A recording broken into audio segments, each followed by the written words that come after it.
8월 16일 토요일입니다. 한 주간 동안 정말 수고 많으셨습니다. 주일을 기대하고 준비하는 정결한 하루 되시기를 바랍니다.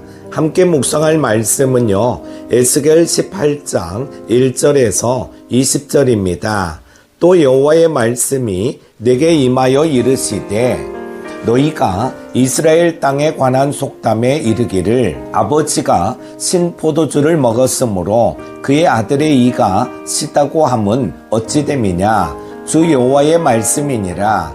내가 나의 삶을 두고 맹세하노니 너희가 이스라엘 가운데에서 다시는 이 속담을 쓰지 못하게 되리라.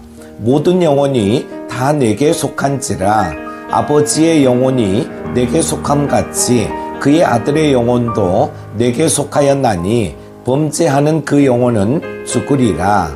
사람이 만일 의로워서 정의와 공의를 따라 행하며 산 위에서 재물을 먹지 아니하며 이스라엘 족속의 우상에게 눈을 들지 아니하며 이웃의 아내를 더럽히지 아니하며 올경 중에 있는 여인을 가까이 하지 아니하며 사람을 학대하지 아니하며 빚진 자의 저당물을 돌려주며 강탈하지 아니하며 줄인 자에게 음식물을 주며 벗은 자에게 옷을 입히며 별일을 위하여 구워주지 아니하며 이자를 받지 아니하며 스스로 손을 금하여 죄를 짓지 아니하며 사람과 사람 사이에 진실하게 판단하며 내 율례를 따르며 내 규례를 지켜 진실하게 행할진대 그는 의인이니 반드시 살리라. 주 여호와의 말씀이니라. 가령 그가 아들을 낳았다 하자 그 아들이 이 모든 선은 하나도 행하지 아니하고 이 죄악 중 하나를 범하여 강포하거나 살인하거나 산 위에서 재물을 먹거나 이웃의 아내를 더럽히거나 가난하고 궁핍한 자를 학대하거나 강탈하거나 빚진 자의 저당물을 돌려주지 아니하거나 우상에게 눈을 들거나 가증한 일을 행하거나 별일을 위하여 구워주거나 이자를 받거나 할진대 그가 살겠느냐. 결코 살지 못하리니 이 모든 가증한 일을 행하였은즉 반드시 죽을지라. 자기의 피가 자기에게로 돌아가리라. 또 가령 그가 아들을 낳았다 하자 그 아들이 그 아버지가 행한 모든 죄를 보고 두려워하여 그대로 행하지 아니하고 산 위에서 재물을 먹지도 아니하며 이스라엘 족속의 우상에게 눈을 들지도 아니하며 이웃의 아내를 더럽히지도 아니하며 사람을 학대하지도 아니하며 저당을 잡지도 아니하며 강탈하지도 아니하고 줄인 자에게 음식물을 주며 벗은 자에게 옷을 입히며 손을 금하여 가난한 자를 압제하지 아니하며 별리나 이자를 받지 아니하여 내 규례를 지키며 내 율례를 행할진대 이 사람은 그의 아버지의 죄악으로 죽지 아니하고 반드시 살겠고 그의 아버지는 심히 포악하여 그 동족을 강탈하고 백성들 중에서 선을 행하지 아니하였으므로 그는 그의 죄악으로 죽으리라. 그런데 너희는 이르기를 아들이 어찌 아버지의 죄를 담당하지 아니하겠느냐 하는도다. 아들이 정의와 공의를 행하며 내 모든 율례를 지켜 행하였으면 그는 반드시 살려니와 범죄하는 그 영혼은 죽을지라. 아들은 아버지의 죄악을 담당하지 아니할 것이요 아버지는 아들의 죄악을 담당하지 아니하리니 의인의 공의도 자기에게로 돌아가고 악인의 악도 자기에게로 돌아가리라. 아멘. 오늘 본문은 바벨론 포로 시기의 한 장면입니다. 이스라엘 백성은 조상의 죄 때문에 자신들이 고난을 겪는다고 여겼습니다. 그들의 입에서 나온 속담이 이것입니다. 아버지가 신포도를 먹었으므로 그의 아들의 이가 시다. 이 말은 우리가 이렇게 고생하는 건 부모 세대 탓이라는 불평과 원망의 표현입니다. 그러나 하나님은 그 속담을 금하시며 심판과 구원의 기준을 새롭게 선언하십니다. 범죄하는 그 영혼은 죽으리라. 오늘 말씀은 우리에게 신앙의 책임이 무엇인지, 하나님의 공의가 어떻게 역사하는지를 분명하게 보여줍니다. 첫 번째는 속담을 깨뜨리신 하나님에 대해 말씀하고 있습니다. 하나님은 먼저 잘못된 속담을 깨뜨리십니다.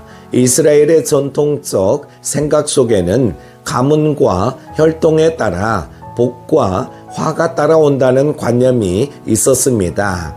출애굽기 20장 5절에서도 하나님이 아버지의 죄를 자녀에게 갚으신다는 말씀이 있었기에 그들은 연좌죄적인 사고에 익숙했습니다. 그러나 하나님은 오늘 본문에서 새로운 적용의 국면을 여십니다. 3절에서 다시는 이 속담을 쓰지 못하게 하리라 선언하시고 4절에서는 그 이유를 밝히십니다. 모든 영혼이 다 내게 속한지라 범죄하는 그 영혼은 죽으리라. 이는 심판과 구원의 주권이 전적으로 하나님께 있고 각 영혼은 하나님 앞에 개인적으로 책임을 진다는 뜻입니다.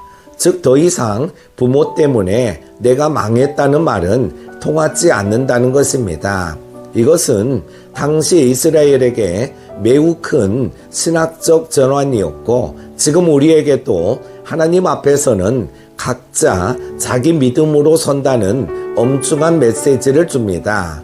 두 번째로 새 세대의 비유에 대해 말씀하고 있는데요. 하나님은 원칙을 사례로 설명하십니다. 세 사람의 이야기가 이어집니다. 첫 번째 사람은요, 정의와 공의를 행하고 우상을 멀리하며 약자를 보호하는 의인입니다. 그는 별리나 이자 착취를 하지 않고 기근에 굶주린 자를 먹이며 벗은 자를 입힙니다.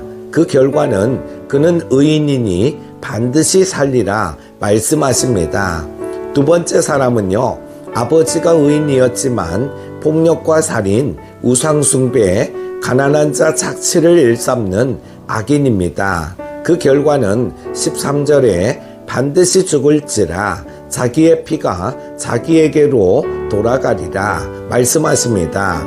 세 번째 사람은요, 아버지가 악인이었지만 그 죄를 보고 두려워하며 의를 행한 사람입니다. 그는 약자를 도우며 우상을 멀리하고 하나님의 규례를 지킵니다. 그 결과는 아버지의 죄악으로 죽지 아니하고 반드시 살리라 17절에 말씀하고 있습니다. 여기서 중요한 점은 가문의 경향이나 환경이 절대적이지 않다는 것입니다. 부모가 의로워도 자녀가 악하면 망하고 부모가 악해도 자녀가 의를 택하면 산다는 것입니다. 하나님은 혈통보다 행위와 마음의 방향을 보십니다. 세 번째로 하나님의 공의의 원칙에 대해 말씀하고 있습니다. 이스라엘은 여전히 묻습니다. 아들이 어찌 아버지의 죄를 담당하지 아니하겠느냐. 그들의 사고에는 아직도 가문의 죄와 복이 함께 간다는 생각이 남아 있었습니다.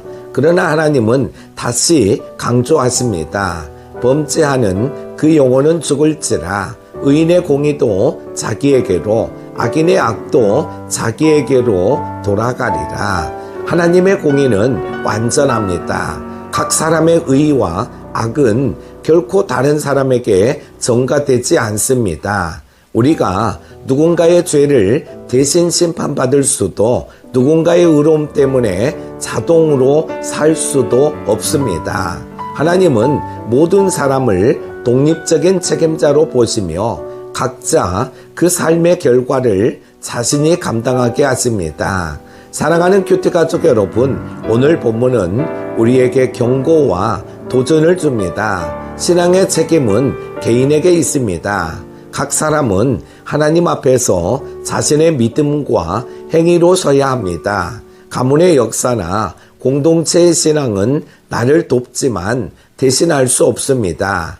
그러므로 오늘 우리는 하나님의 법 앞에서 홀로서는 신앙을 가져야 합니다. 의인의 길을 택하여 그 의가 우리 안에서 계속되게 하시기를 축복합니다. 기도합니다. 공의로우신 하나님 아버지, 오늘 말씀 속에서 주 앞에 홀로 서야 하는 힘의 책임을 깨닫습니다.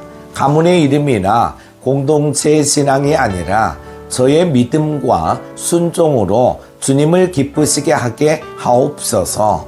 악인의 길을 떠나 의인의 길을 굳게 걸으며 오늘 하루도 주님과 동행하게 하옵소서. 예수님의 이름으로 기도드립니다. 아멘.